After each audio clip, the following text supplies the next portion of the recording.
Oke, mungkin ini materi lanjutan dari Pak Indra ya, tapi ini sebenarnya ngubah ekspektasi teman-teman yang terlalu tinggi tadi. Jadi lebih gimana sih robot itu? Nah, jadi gimana sih robot itu biar kita bisa membuatnya gitu. Jangan terlalu jauh dulu, jangan terlalu memikirkan robot Sophia yang bisa berinteraksi dengan manusia, yang bisa bercanda. Nah, itu terlalu jauh, masih terlalu jauh untuk para pemula gitu ya. Mungkin kalau di sini ada yang penonton di sini yang sudah pro ya kan, mungkin bisa bisa ada gambaran ke sana mungkin, tapi untuk para pemula jangan bingung untuk membuat robot. Jadi untuk robot itu sendiri tadi sudah disampaikan oleh Pak Indra, ada segi hardware dan software ya. Jadi saya di sini akan fokus ke hardware-nya.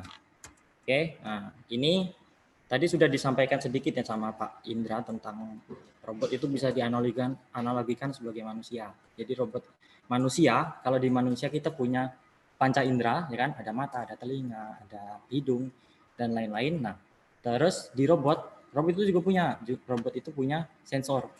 Ada berbagai macam sensor. Robot itu malah bisa punya lebih eh, panca inderanya. Kalau manusia kan cuma 5. Nah, kalau robot bisa lebih banyak dari manusia.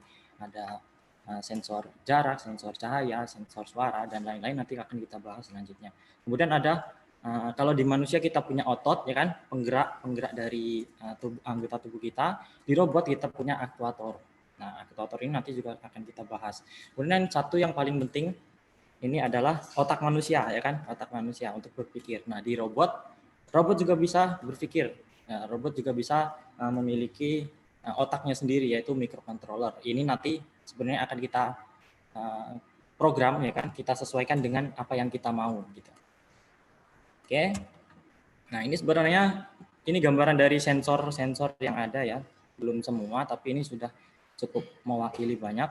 Ada temperatur sensor, ada color sensor, gas sensor, nah heartbeat sensor ini heartbeat bisa dipakai di kedokteran mungkin. Terus ada gas sensor, ada LDR, ada termistor, soil ini sensor kelembapan pertanian ini sangat butuh, humidity sensor dan lain-lain. Nah, tapi ini nggak usah terlalu ribet ya. Jadi kalau kita belajar, ya kan, kalau kita baru mulai mau belajar itu nggak usah banyak-banyak. Jadi kita belajar dulu salah satunya atau beberapa sensor yang sering dipakai di robot yang ada pada saat ini. Jadi ini robot ya masuk ke robot edukasi ya. Jadi ada beberapa yang paling simpel hingga yang paling canggih pada saat ini Sophia. Jadi infrared, yang pertama ada sensor infrared gitu. Sensor infrared itu merupakan sensor cahaya. Sensor infrared itu bisa menangkap sinyal menangkap infrared. Jadi biasanya digunakan untuk sensor garis pada robot line follower. Nah, ini bisa dilihat di sini line follower. Jadi dia tuh sensor infrared bisa membedakan mana putih, mana yang hitam. Dia bisa memantulkan cahaya kan infrared, dia memantulkan gelombang infrared itu sendiri. Kemudian ada sensor ultrasonik. Sensor ultrasonik ini basicnya sebenarnya sensor jarak ya, sensor jarak. Tapi sangat banyak penggunaannya di dunia robotika pada saat ini. Ini contoh simpelnya untuk edukasi, untuk belajar, yaitu robot obstacle avoiding. Ini obstacle avoiding ini membutuhkan sensor jarak. Jadi berapa sih jarak robot ke benda di sekitarnya. Nah, jadi kalau kita bisa merasakan keadaan sekitar, robot juga bisa. Jadi robot itu bisa tahu jarak dari robot ke benda di sebelahnya berapa senti sih. Nah, jadi kalau robot itu berjalan, jadi robot itu tidak menabrak, ada sensornya. Jadi sebenarnya di drone ini juga dipakai ultrasonik ini untuk ketinggian, untuk landingnya dia kan pakai sensor ultrasonik juga. Terus yang selanjutnya ada sensor giroskop ya kan. Giroskop ini dipakai di drone juga, Jadi ini untuk mempertahankan posisi drone itu sendiri. Jadi drone itu bisa stabil di atas. Kalau drone-drone yang canggih ya itu udah ada giroskopnya. Yang selanjutnya ada sensor suara di sini, mic ya, sound sensor ya.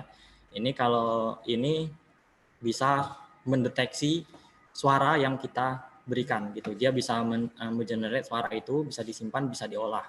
Salah satu contoh penerapannya yaitu di robot humanoid. Nah, contohnya tadi ada robot Sophia yang sudah dibawakan, yang sudah disampaikan oleh Pak Indra. Jadi bagaimana robot Sophia ini bisa mendengar, ya kan, bisa merespon kata-kata kita, bisa diajak berbicara, bisa diajak bercanda, ya kan.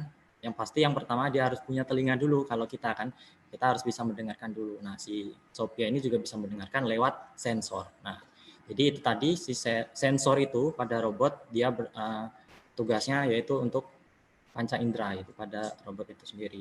Ada banyak jenis sensor. Tapi ini mungkin yang 4 ini sensor yang sering ya, paling sering digunakan, apalagi untuk infrared dan ultrasonik. Nah, ini sangat mudah dipelajari kan bagi pemula yang ingin terjun ke dunia robotik. Mungkin untuk tambahan, untuk misal kita mau menerapkannya di dunia pertanian, kita bisa nanti pelajari sensor ini, sensor kelembapan, bisa kita pelajari sensor rain sensor ini, terus untuk humidity sensor ini juga bisa. Nah, terus untuk bidang-bidang robotik lainnya, ya kan kita nih dari backgroundnya kan dari mana-mana nih, dari FKIP ada, dari pertanian ada, malah kemarin ada yang dari kedokteran. Nah, dari kedokteran bisa pakai heartbeat sensor. Heartbeat sensor itu bisa dipakai di dunia medis. Kemudian masih banyak contohnya. Oke, kalau ada robot itu punya sensor, robot juga punya penggeraknya, ototnya, yaitu aktuatornya. Nah, sekarang kita masuk ke aktuator. Ini contoh sederhana ya, contoh sederhana aktuator yang sering dipakai di dunia robotika untuk pemula gitu. Jadi untuk pemula, kalau tadi udah tahu sensor, sensor itu digunakan untuk merespon apa gitu kan, respon yang kita keluarkan untuk respon sensor tadi apa gitu. Jadi yang pertama ada motor DC ini biasa dia berputar biasa. Kecepatannya bisa kita atur, torsinya bisa ada kita atur. Kemudian motor DC ini sering dipakai di mobile robot ya. Mobile robot ini contohnya ada land follower ini, ada land follower. Kemudian tadi juga wall follower ya, atau obstacle avoiding juga bisa. Kemudian pokoknya seluruh robot yang memiliki roda itu sering memakai motor DC. Kemudian ada motor stepper. Nah, motor stepper ini biasa dipakai di lengan robot ya, untuk yang memiliki torsi tinggi. Jadi kalau sebenarnya optional untuk lengan robot ini juga bisa pakai servo sebenarnya, pakai pneumatik sensor, pakai pneumatik aktuator juga bisa. Jadi tergantung kebutuhan. Sebenarnya semua tergantung kebutuhan aktuatornya ini. Kalau motor DC tadi juga ada kecepatan dari robotnya itu juga bisa diatur. Jadi tergantung kebutuhan. Nah, termasuk motor stepper ini. Nah, jadi apa bedanya motor DC dan motor stepper? Jadi kalau motor stepper ini dia bisa diatur sudutnya. Nah, yang pertama bisa diatur sudutnya, makanya sering digunakan di lengan robot. Nah, jadi kita bisa tahu berapa derajat kita bergerak ke depan, berapa derajat kita bergerak ke atas, ke kanan dan ke kiri itu bisa kita atur. Terus yang selanjutnya ada motor servo. Ini aktuator juga paling sering digunakan ini. Karena ini contohnya ya, yang seru ya, Hexapod. Jadi robot laba-laba. Dia itu jadi di setiap kakinya ini dia terdapat satu motor servo. Nah, tinggal dihitung ada berapa engsel di sini. Kalau di manusia ada engsel, di robot ini tinggal dihitung ada sekitar 6 ya, 6 kali 2. Berarti ada 12 motor servo yang kita kendalikan di aktuator itu. Nah, terus mungkin perbedaan dari masing-masing aktuator ini ada, dan di masing-masing itu digunakan sesuai fungsinya. Terus kalau sensor, mungkin ini ya, kalau aktuator yang lain itu sebenarnya masih sangat banyak, tapi inilah yang paling sering digunakan. Termasuk motor DC ini tadi bisa digunakan juga di drone ya. Kalau drone itu brushless biasanya dia lebih cepat, lebih bisa dikontrol dengan mudah, RPM-nya lebih tinggi, kemudian juga awet gitu, karena drone kan putarannya sangat tinggi RPM-nya. Nah, terus pokoknya motor DC ini sebenarnya bisa digunakan di mana-mana, di drone bisa, di motor mobile robot bisa. Jadi segala yang bergerak itu bisa pakai motor DC. Kecuali kalau ada pengaturan ini ya, kalau pengaturan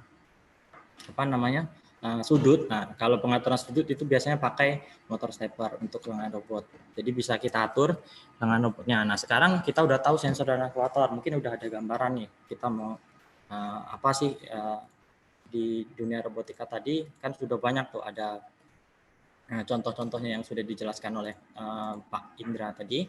Nah, itu mungkin udah ada gambaran nih. Oh, tadi robotnya bisa berjalan, robotnya bisa mendeteksi hal-hal di sekitar, robotnya bisa mendengar, robotnya bisa mengetahui keadaan sekitar.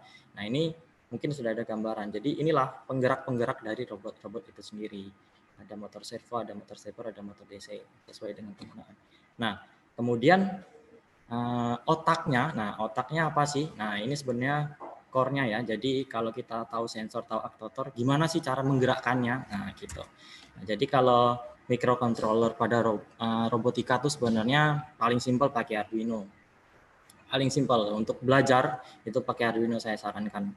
Saya pribadi juga belajar pakai Arduino Uno pada saat itu. Jadi kelebihan dari Arduino ini sendiri dia lebih banyak source link-nya. Jadi ide-ide dari orang itu bisa kita lihat, tutorial banyak, kemudian contoh kode program juga ada gitu. Jadi banyak contoh, banyak ininya referensinya.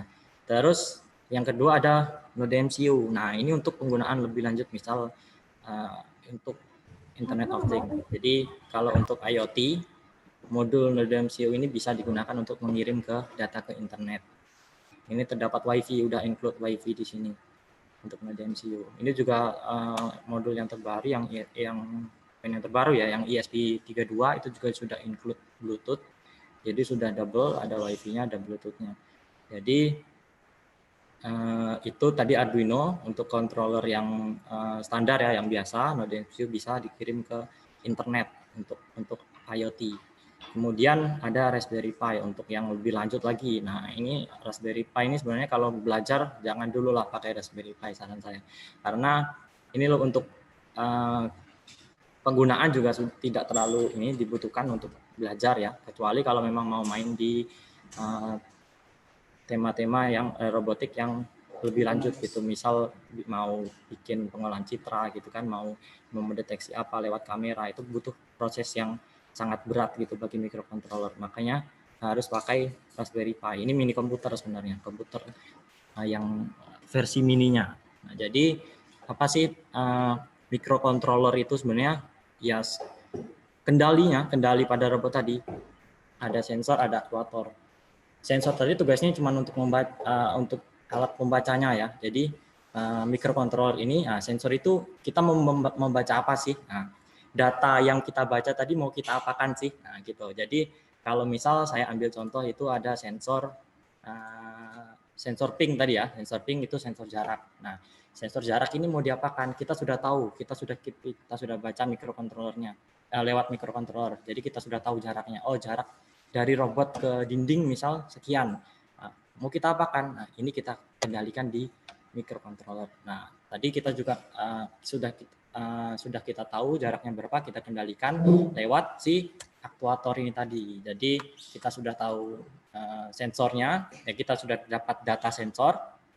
Kita ambil salah satu contoh ultrasonik ya. Kita ambil salah satu contoh ultrasonik itu jarak. Oh, kita udah tahu jaraknya berapa. Kita olah menggunakan microcontroller. Nah, langkah selanjutnya apa? Kita gerakkan misal motornya maju atau mundur atau ke kiri ke kanan. Nah, ini untuk microcontroller sebenarnya untuk pemula saya sarankan pakai Arduino, ya kan? Karena mungkin siapapun gitu, termasuk pemateri di sini mungkin malah dulu belum ada Arduino ya, Pak Indra ya.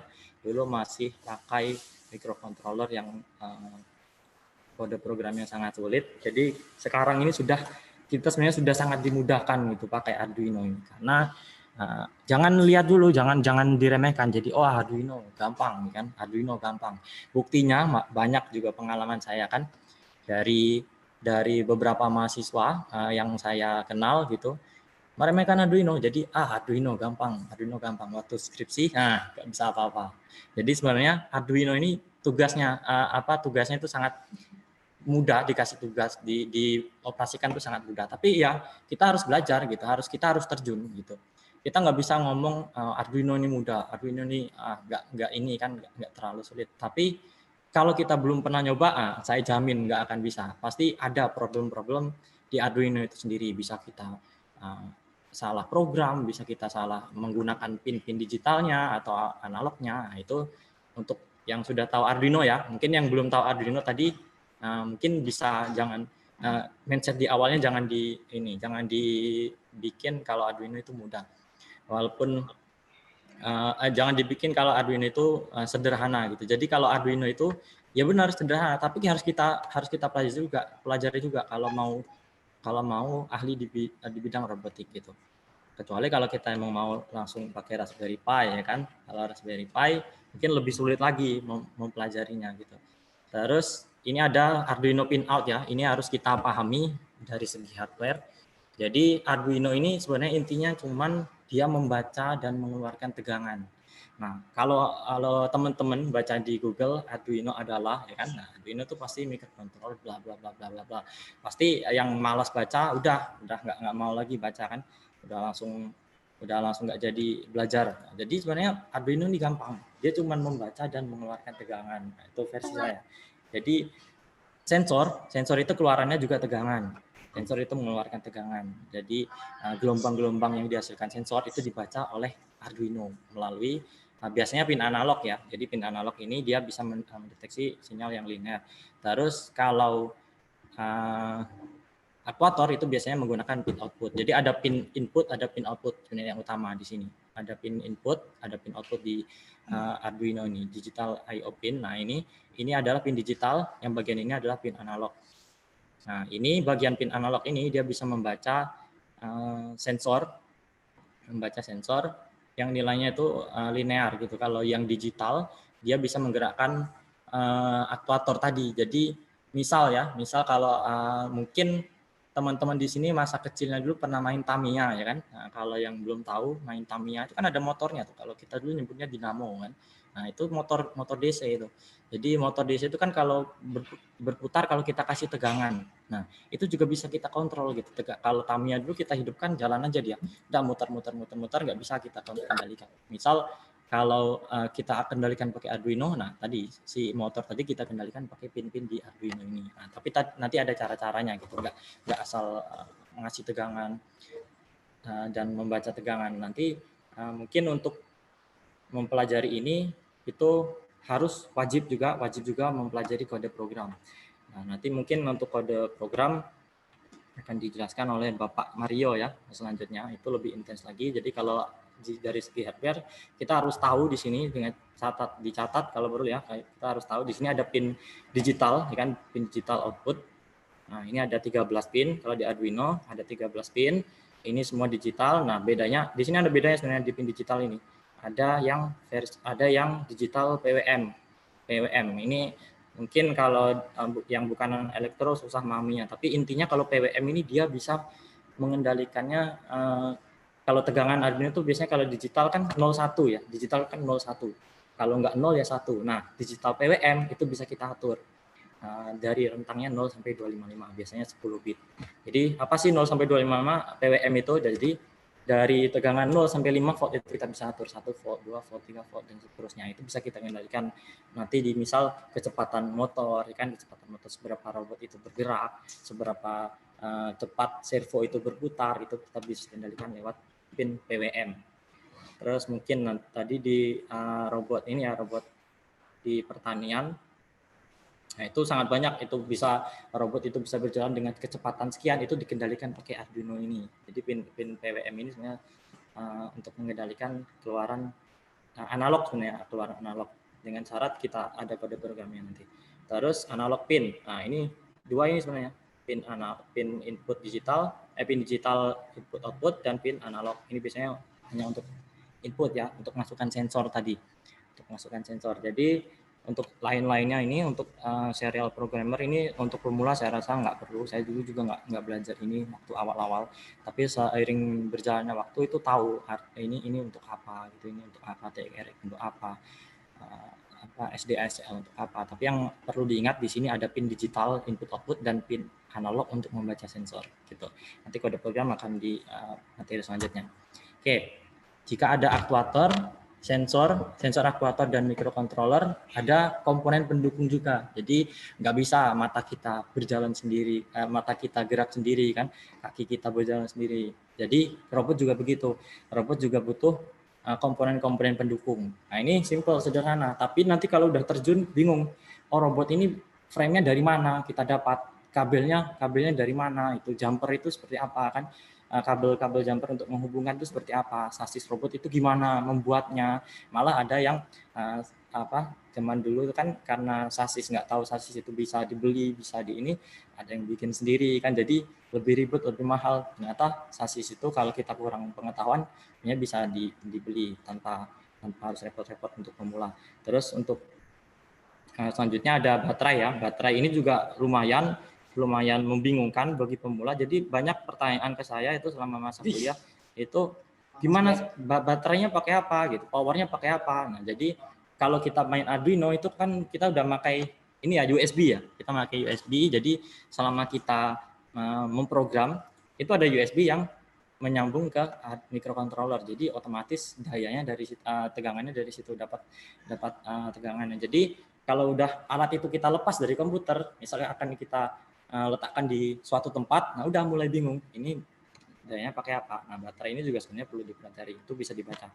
Terus support, nah support ini mur dan baut dan lain-lain ya, untuk memasang frame, sasis dan lain-lain. Ini komponen pendukung juga di luar komponen utama ya, di luar komponen utama itu sebenarnya juga perlu dipelajari. Ini perlu ini juga. Jadi kalau saya pribadi dengan Pak Indra ya, membuat suatu project gitu, sering kebingungan. Oh ini pakai apa? Ini penggeraknya pakai apa? Kita sebenarnya butuh orang ini ya, butuh orang mekanik, orang mesin. Jadi untuk penggerak seperti itu bisa. Terus bingung gitu. Jadi ini bodinya pakai apa? Penutupnya pakai apa gitu. Terus untuk biar dia terlihat bagus itu gimana robotnya. Nah, jadi ini sebenarnya butuh pengetahuan juga, butuh diskusi dengan yang mengetahui tentang konstruksi gitu. Terus mungkin kalau dari segi ini udah cukup ya untuk dari segi pengenalan hardware dasar tadi. Nah sekarang lanjut ke gimana sih, bagaimana kita memulai membuat robot, apalagi tadi dari ini ya, dari Bapak Ardian tadi sudah dijelaskan kita gimana sih cara membuat robot di masa pandemi seperti ini. Nah kan segala aktivitas kita dibatasi, terus ke kampus nggak boleh ya kan, ke kampus nggak boleh, mau belajar di lab nggak bisa. Nah jadi gimana sih cara memulai membuat robot dari rumah. Nah sebenarnya gampang gitu, sekarang sudah beli komponen online juga udah banyak, belajar dari rumah juga udah bisa. Makanya yang mengikuti pelatihan ini sebenarnya harapan saya itu terbuka pikiran gitu. Jadi kalaupun kita di rumah aja ini bisa sebenarnya mempelajari robotik ini dari rumah gitu. Nah, gimana sih? Yang pertama, ini saran saya, yang pertama itu tentukan dulu jenis robot yang mau kita buat. Nah, kita pasti di awal itu bingung mau bikin robot apa. Kalau kita udah punya bayangan mau bikin robot Sophia, nah, itu kan udah terlalu tinggi tuh kan. Jadi saran saya itu kalau untuk belajar itu saya pribadi dulu belajar line follower. Nah, betul kata Pak Indra tadi, itu sering diremehkan line follower. Kanan kiri gampang. Tapi saya dapat banyak ilmu dari line follower. Kita mulai dari merakit sensornya, elektronikanya dapat di situ, berapa tegangan, berapa pembagi tegangannya berapa, membaca sensor secara manual itu gimana, ya kan lewat HDC gimana, itu ilmu sensornya aja udah dapat banyak di line follower. Walaupun kita pakai microcontroller kan, sensornya kita buat sendiri bisa, kita pakai microcontroller sampai di titik tertinggi pakai line follower memakai PID. Nah, kalau yang elektro ini pasti nanti tahu, walaupun yang belum belajar juga nanti pasti tahu PID. Ini salah satu controller dulu sering ya digunakan sampai di bidang skripsi juga banyak yang menggunakan. Ini line follower itu sederhana, tapi bisa diterapkan PID. Nah, jangan lihat objeknya dulu, kita lihat apa sih yang kita terapkan di robot itu untuk media belajar kita gitu.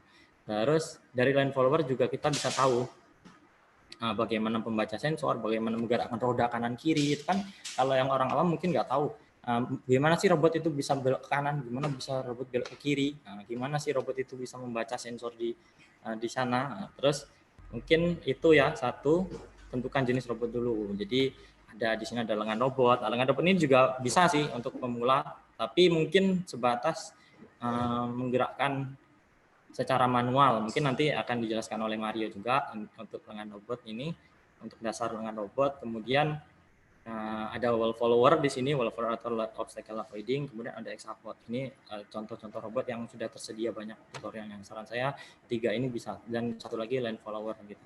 Terus selanjutnya apa sih langkahnya? Mencari referensi. Nah, ini sebenarnya sudah banyak tersedia di internet itu referensi belajar robotika. Jadi kita tinggal cari aja di Google cara kerja robot line follower misalkan, cara kerja robot wall follower, cara kerja robot lengan misal. Itu udah ada itu di internet, sudah banyak sekali. Kita bisa cari di Google, kita bisa cari, kalau yang tertarik nonton video itu bisa di YouTube. Terus bisa juga kalian belajar lewat Arduino platform itu, forumnya Arduino, forum Arduino itu. Kalian kalau nggak bisa, kalian kalau sudah belajar Arduino nanti pasti menemui problem-problem. Jadi oh ini ada error di sini, oh ini membaca sensornya gini, oh ini programnya stuck di sini. Kalian tanya di Arduino forum. Kalau nggak ada kalian tanya, pasti banyak yang respon, di sana karena sangat aktif Arduino ini, forum Arduino ini. Terus kalaupun ini mungkin sebagian besar pertanyaan kita sudah tersedia di forum, tinggal cari. Kemudian mungkin itu selanjutnya, mungkin setelah mencari referensi kita harus pelajari kebutuhan komponen. Nah, kita tadi sudah belajar tentang sensor dan aktuator. Gimana sih sensor itu? Gimana sih aktuator itu? Sekarang tinggal kita mau menerapkannya di mana, gitu kan? Kita menerapkannya di mana? Jadi kalau kita sudah menentukan gitu, misal kita mau belajar robot wall follower, misalkan wall follower itu robot penginput dinding atau penghindar dinding, bisa semua. Kita harus tahu apa sih yang digunakan di sana. Kita sudah pelajari tadi, kita sudah mencari referensi, kemudian kita pelajari kebutuhan komponennya. Satu, ya kan? Misal kita butuh Arduino, kemudian kita butuh sensor, kita butuh roda, kita butuh baut, body, dan lain-lain. Itu kita catat. Kebutuhannya apa? Nah, nanti ada. Jadi itu saran saya itu dicatat, ya kan? Di list dulu apa yang mau dibeli, apa yang mau digunakan, gitu. Terus langkah selanjutnya yaitu membeli komponen. Nah, ini juga sangat ini.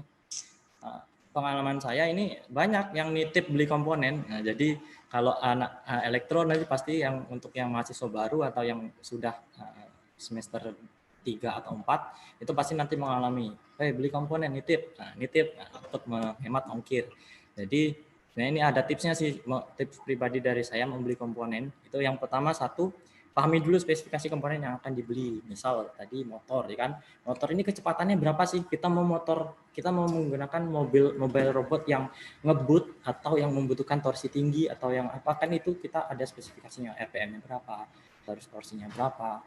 Terus untuk servo tadi, kalau servo untuk kebutuhan motor yang menggunakan sudut, servo itu geraknya berapa derajat, motor separate berapa derajat. Nah, itu harus kita pahami dulu. Kemudian pahami pengoperasian komponen yang membutuhkan driver atau converter. Nah, ini salah satu yang ini juga penting juga, mungkin untuk yang pemula ini bisa dicatat ya. Pengoperasian komponen yang membutuhkan driver atau converter. Ini kalau anak elektro juga banyak yang nggak tahu, ataupun anak mesin atau TI ya, yang dari teknik. Terus ini pengoperasian komponen ini membutuhkan driver. Jadi motor itu nggak bisa kalau kita coding dari microcontroller langsung menggunakan motor, itu nggak bisa. Nah, nanti bisa kita pelajari kenapa kok nggak bisa. Nah, nanti pelajari sendiri. Nah, jadi dari microcontroller ke si aktuator ke motor itu membutuhkan driver. Fungsinya apa nanti dipelajari.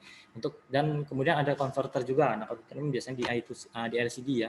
LCD ini baru saja kemarin teman saya membeli sebuah LCD, ya kan, waktu mau mengoperasikan kok ternyata banyak pin yang terpakai, jadi sensor yang lain itu nggak bisa dipakai. Jadi lebih baik menggunakan converter biar pinnya bisa lebih sedikit gitu. Nah, ini perlu dipelajari juga mungkin. Terus cari komponen yang menggunakan tipe ya. Jadi cari komponen itu menggunakan tipe, jangan menggunakan misal sensor jarak. Jangan kita cari sensor jarak, kita pahami dulu. Oh, ultrasonic, oh ER sensor, oh pakai sub-GP dan lain-lain, itu ada tipenya. Terus membeli komponen secara online di satu toko untuk menghemat ongkos pengiriman. Nah, untuk kalian pemula yang mudah-mudahan ya yang setelah ini tertarik itu di dunia robotika, mungkin kalian bisa mencari di toko-toko online, bisa di Tokopedia, Bukalapak, Shopee, itu bisa semua beli di satu toko. Jadi cari dulu komponennya apa yang dibutuhkan, makanya nanti di list dulu apa yang dibutuhkan, kita cari di satu toko untuk menghemat ongkos pengiriman gitu. Nah, mungkin kalau sudah kita mau beli komponen langsung kita rakit robotnya, langsung kita rakit. Ini mungkin dari apa-apa yang sudah kita beli, mungkin kita sudah paham kan, tinggal merakitnya. Kemudian selanjutnya apa? Nah, robot itu belum bisa kita gunakan kalau dari segi hardware, belum bisa kita gunakan. Nah, apa selanjutnya? Membuat softwarenya atau kode pemrogramannya. Nah, untuk membuat software ini saya jelaskan sedikit mungkin ya. Mungkin tadi sudah juga dibuka untuk sensor. Mungkin sensor itu harus kita program gitu. Oh, sensor kamu tugasnya membaca gitu. Sensor kamu tugasnya memberi isyarat kalau ada sesuatu gitu. Kalau ada yang dirasakan, kamu tugasnya sensor. Nah, gimana sih kita menerjemahkan kata-kata kita ke bahasa pemrograman? Nah, jadi kita butuh kalau kita belajar robot, otomatis kita juga harus tidak lepas dari kode pemrograman, dari membuat softwarenya itu sendiri. Terus termasuk yang motor tadi ya, aktuator tadi, penggerak tadi. Motor berputar. Nah, itu cara kita menyuruhnya kan. Tapi cara kita menyuruh robot itu ada sendiri caranya, menggunakan software. Mungkin itu nanti selanjutnya akan dipelajari lebih lanjut oleh pemateri kita yang selanjutnya. Oke, mungkin cukup sekian untuk materi hardware. Nanti mungkin disambung lagi ya untuk materi selanjutnya. Saya kembalikan dulu ke moderator, Diansyah Fadlan.